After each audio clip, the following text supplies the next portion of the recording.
মালয়েশিয়ায় বর্তমানে 24,70,781 জন অদক্ষ বিদেশি কর্মী কাজ করছেন, যার তথ্য গত 30 সেপ্টেম্বর পর্যন্ত হিসেব করা হয়েছে।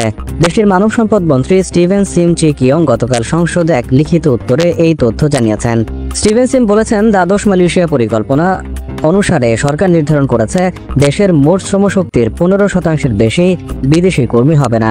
তিনি উল্লেখ করেছেন, সরকার এই নীতির প্রতি অঙ্গীকারবদ্ধ এবং তা বাস্তবায়নে প্রয়োজনীয় ব্যবস্থা গ্রহণ করছে।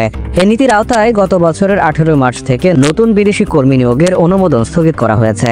এছাড়া 2025 সালের 1 জানুয়ারি থেকে সমস্ত খাতে মাল্টি টায়ার লেভি ব্যবস্থা কার্যকর করা হবে, তবে কৃষি খাত এর আওতাভুক্ত নয়।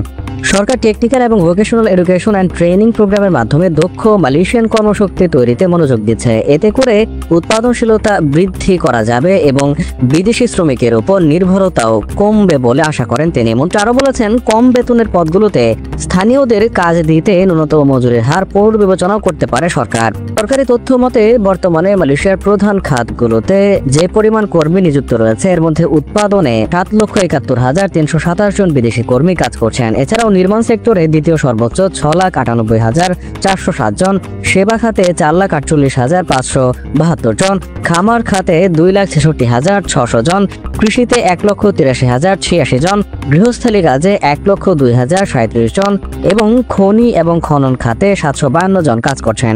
বিদেশি কর্মীর সংখ্যা সীমিত রাখার মাধ্যমে মালয়েশিয়া কর্মসংস্থানে স্থানীয়দের অংশগ্রহণ বাড়াতে এবং শিল্প খাতে উন্নয়নের মাধ্যমে দেশের অর্থনীতিকে আরও গতিশীল করতে চায়। সরকারের এই পদক্ষেপ কর্মী নির্ভর শিল্পগুলোর স্থায়িত্ব বজায় রাখতে এবং দক্ষতা ভিত্তিক কর্মশক্তি তৈরিতে গুরুত্বপূর্ণ ভূমিকা রাখবে বলে আশা করা হচ্ছে।